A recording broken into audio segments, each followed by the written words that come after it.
Question 2.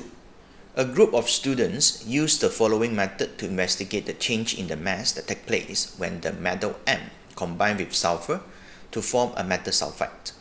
So means this is the heating question. Step 1. Weigh a cleaned crucible and lid using a balance. Record the mass. Second step. Place a coil length of metal wire into the crucible and weigh the crucible lid and wire. Step 3. Cover the metal wire in the crucible with a large quantity of powder sulfur and replace the lid. Step 4. Heat the crucible in the fume hood until the crucible glows red. Continue heating strongly until no further sulfur can be seen. Sulfur is yellow color. So means when there is no yellow solids in the crucible, so means the sulfur, they are all gone. Okay, step 5. Allow the apparatus to cool and weigh the crucible lid and residue. So these are the steps that involved, and this is the diagrams that are given, figure 2.1, but something is missing. Okay, part A1. Figure 2.1 shows how the apparatus is set up when heating the crucible in step 4. Identify the missing piece of apparatus used to support the crucible during the heating. So we need to put the pipe clay triangle, something like this. So we just put the crucible on top of this one. Of course, we need to put the pipe clay triangle on the tripod first. Then we put the crucibles on top of the pipe clay triangle. That's the correct apparatus that need to use.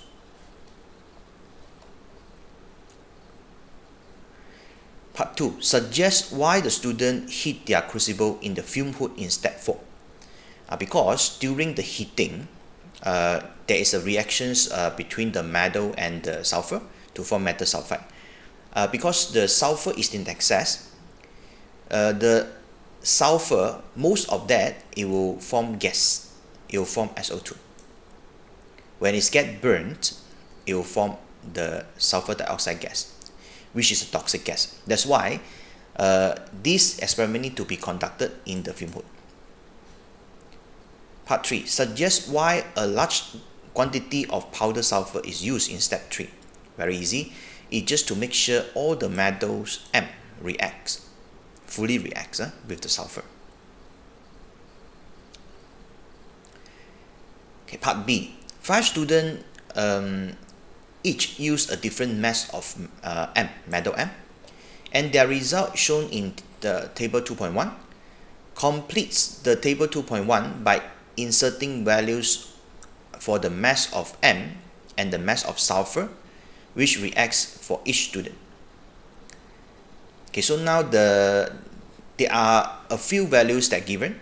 The mass of crucible with lid, mass of crucible with lid and the metal, and the last one that given is the mass of crucible, lid and residue. Okay, so now in order to calculate the mass of metal, very easy, we just use the second mass reading minus the first one, right? So means in this case the student 1, so we just use the 35.58 minus 34.15. You get this one. And the last one is the mass of sulfur which reacts. So we need to use the last mass reading minus the second one, because it's a residue. And you need to know that the residue now, the mass must be larger than the metal itself because already reacts. So extra mass that given by the sulfur. So because now the residue is metal sulfide, so it's heavier. So we use 36.04 minus 35.58 because this one is together with the metal, right? So means the extra mass is a sulfur. So it's 36.04 minus this one. You get 0.46. So just follow this calculation and completes the table. So you get all these values, right? So you can do it on your own.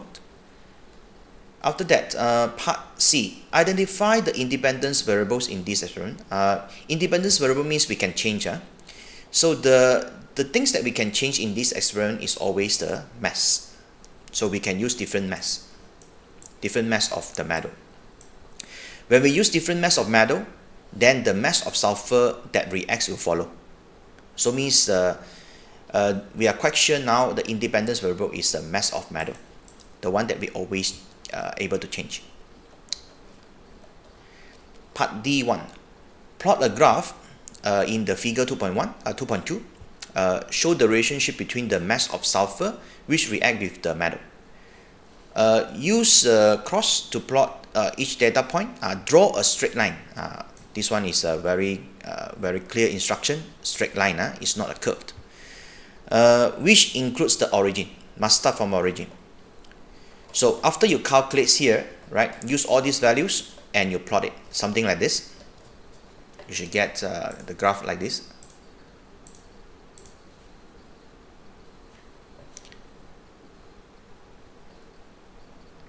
Okay, so this one, the y-axis is the mass of the sulfur which reacts. So the x-axis is the mass of the metal. The last point is the abnormalus. Abnormalus. So you just need to draw a best fit line from origin. Make sure it's balanced. 2 above the best fit line, 2 below the best fit line. It should be like this one.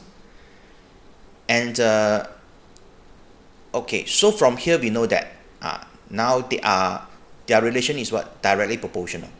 When we use more metal, then the sulfur that used is follow. It will be more.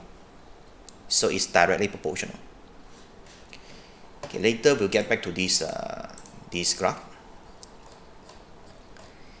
Okay, so now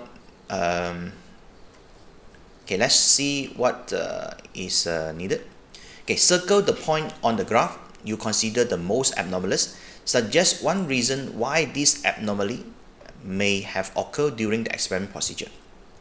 Assume no error was made in the measurement of any mass. Means the balance is okay.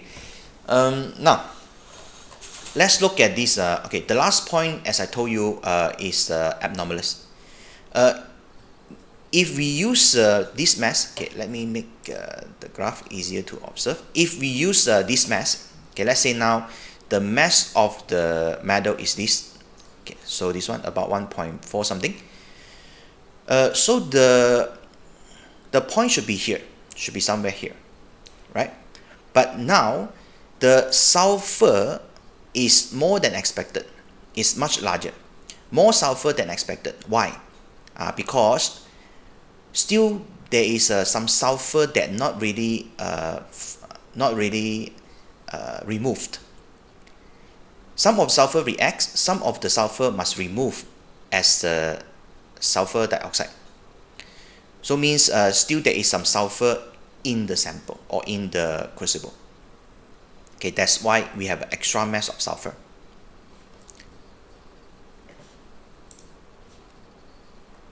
Okay, so the answer is here.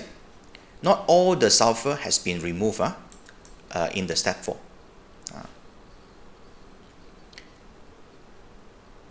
Okay, part E. Determines the gradient of your line of best fit. State the coordinates of both points you use in your calculation. You must select the points from the best fit. Okay, once you draw the best fit, you can get 2 coordinates from the line. Must get from the best fit line. Do not use the plots here. So for mine, I got these 2 coordinates. To get the gradient is very easy. Just use delta y over delta x, right? So it's 0.3 minus 0.05 over 1.24 minus 0.2. So it's around 0.240. Make sure it's 3SF. So it's 0.240. Do not put 0.24. Okay, part F. Use your line of best fit in figure 2.2 to determine if the result obtained by the student are reliable. Okay, because there is one plot, there is a abnormalous point here. So we must say that it's not reliable because there is an abnormalous point. right? The result not reliable as there is an abnormality point there. Okay, part G. Another student suggests that the metal M used in the experiment is strontium, which form strontium sulfide. Okay, so the formula given when heated with sulfur. See, in the strontium sulfide, we know that it's 1:1 ratio. Deduce the gradient of the line of best fit for the graph of the mass of sulfur which react against the mass of strontium. So we just need to use the same relation here, because in the graph here is the mass of the sulfur in the y at the y-axis and the mass of metal M. So the gradient means is the mass of sulfur over the mass of the metal. So we use these relations for this part. Okay, mass of sulfur which reacts over the mass of strontium. Okay, because it's 1:1 ratio, we can use the molar mass of the sulfur and the strontium. So use 32.1 over 87.6. So these are the molar mass of the sulfur and the strontium. So mass of sulfur, mass of strontium. So the theoretical gradient, it should be 0.366. So compare this gradient with the calculated one just now. Just now is 0.24. So the gradient is different. Therefore, we are quite sure it's not strontium. Okay, use your answer in part 1. Explain if the result of the experiment support the student's suggestion. So the student's suggestion is incorrect as the gradient is different from the results of experiment. Okay, that's all. Thank you.